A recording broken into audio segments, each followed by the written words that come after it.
Hello दोस्तों, आज की ताज़ा खबर में आप लोग का स्वागत है।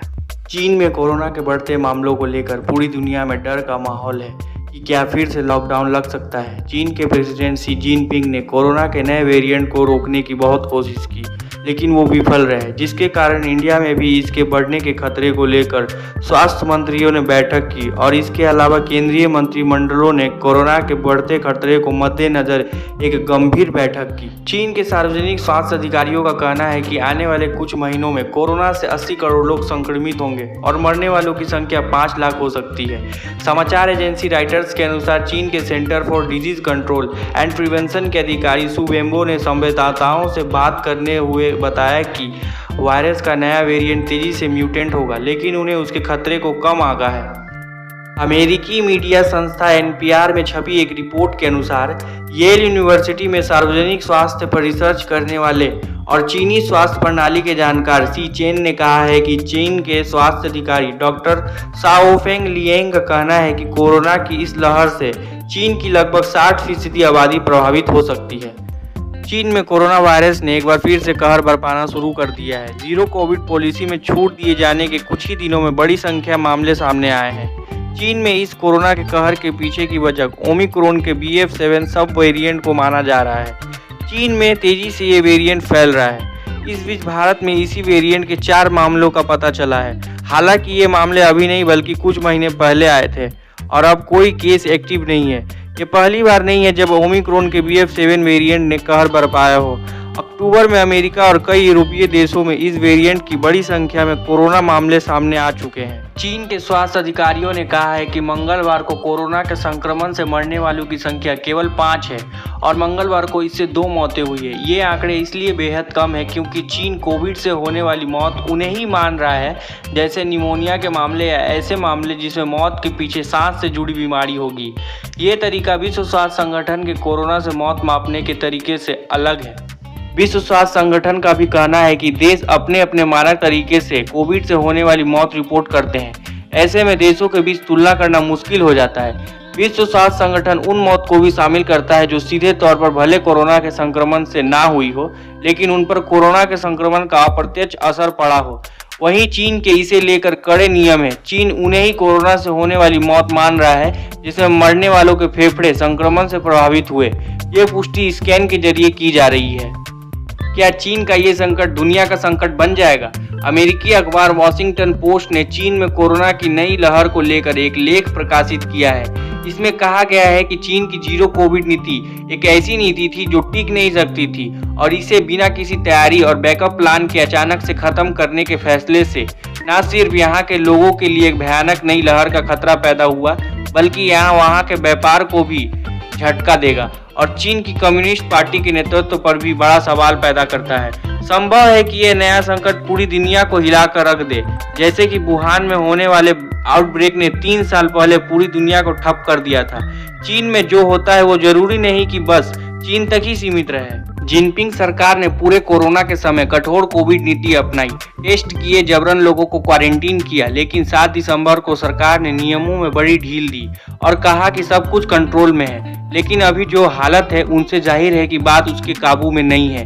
बीजिंग में ओमिक्रॉन का संक्रमण ऐसा फैला है कि यहाँ एक भूतिया शहर तब्दील हो गया है और डर है कि हालत पूरे चीन में हो सकते हैं। चीन की सरकार जो अपने डेटा को छुपाने के लिए जानी जाती है, वो अपने प्रतिदिन आने वाले मामलों को ठीक से रिपोर्ट नहीं कर रही है और कई सारे ट्रैकिंग ऐप डीएक्टिवेट कर दिए गए हैं, जिससे वहाँ के हालत कैसे हैं, आंकड़े क्या है, इसे लेकर असमंजस बना हुआ है। भले ही नियमों के अनुसार लोगों को बाहर जाने की आज़ादी है, लेकिन हालात ऐसे हैं कि लोग खुद को घरों में ही बंद रख रहे हैं। चीन के लिए संकट और भी बुरा होने वाला है क्योंकि इसके 60 से अधिक उम्र की आबादी केवल 69% लोगों ने ही बूस्टर डोज लिया है। ये संख्या 80 से अधिक उम्र वालों में और भी कम है। ये वो लोग हैं जो ओमिक्रॉन के संक्रमण से सबसे ज़्यादा प्रभावित हो सकते हैं। चीन से जो रिपोर्ट सामने आ रही है उसने इस बात के संकेत दिए हैं कि वहाँ मौत का आंकड़ा बढ़ता ही जा रहा है और शमशान के कर्मचारियों को दिन रात काम करना पड़ रहा है। मैथमेटिकल मॉडल कहता है कि चीन में अगले साल की शुरुआत तक 10 लाख लोगों की मौत कोरोना के कारण हो सकती है। आखिर क्या है ओमिक्रॉन का BF.7 सब वेरिएंट? हर वायरस म्यूटेंट करते हैं। उदाहरण के तौर पर सार्स और कोविड दो मुख्य तना है और इसके अलग अलग वेरिएंट और सब वेरिएंट है। BF7 BA5217 के समान है, जो कि ओमिक्रॉन सब लीनिएज BA5 का सब वेरिएंट है।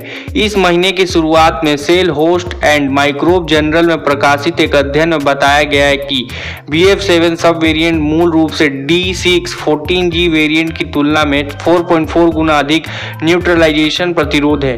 BF7 सबसे लचीला सब वेरिएंट नहीं है। उसी अध्ययन में BQ1 नामक एक अन्य ओमिक्रॉन सब वेरिएंट में 10 गुना से अधिक उच्च न्यूट्रलाइजेशन रेजिस्टेंस होने की भी जानकारी सामने आई है। एक उच्च न्यूट्रलाइजेशन रेजिस्टेंस का मतलब है कि किसी आबादी में वेरिएंट के फैलने की संभावना अधिक है। अक्टूबर महीने में अमेरिका में 5% से अधिक BF7 वेरिएंट के मामले सामने आए हैं, जबकि ब्रिटेन में यह आंकड़ा 7.26% था। पूरी दुनिया के एक्सपर्ट इस वेरिएंट पर करीब से नजर बनाए हुए हैं और सतर्क हैं। नए BF7 सब वेरिएंट के क्या क्या लक्षण हैं? कोरोना वायरस के नए सब वेरिएंट BF7 को लेकर लोगों के मन में तरह तरह के सवाल उठ रहे हैं। इस सब वेरिएंट के लक्षण की बात करें तो इसमें भी संक्रमित लोगों को बुखार, कफ, सिर में दर्द जैसे लक्षण दिखाई देते हैं। हालांकि ये काफी तेजी से एक दूसरे व्यक्ति में फैल रहा है। इसी वजह से कम समय में बड़ी संख्या में लोगों को संक्रमित कर सकता है। CK बिरला गुरुग्राम में आंतरिक चिकित्सा विभाग के डॉक्टर रविंद्र गुप्ता का कहना है कि इस समय दुनिया भर में यात्रा करने वाले लोगों में इसके फैलने की आशंका सबसे ज्यादा है। इन्होंने आगे कहा, वर्तमान समय में कोरोना वायरस ने म्यूटेंट किया है और अब इसका BF7 रूप सामने आया है। चीन में इसके काफी मामले सामने आए हैं। ये वेरिएंट तेजी से फैलने में सक्षम है। आशंका जताई जा रही है कि चीन में अगले 3 महीनों में जितने नए कोविड के केस सामने आएंगे उसमें से 60% इसी वेरिएंट के होने जा रहे हैं। समाचार एजेंसी रॉयटर्स लिखता है कि साल 2019 में जब वुहान में कोरोना आया तब से लेकर अब तक चीन के आधिकारिक आंकड़ों के मुताबिक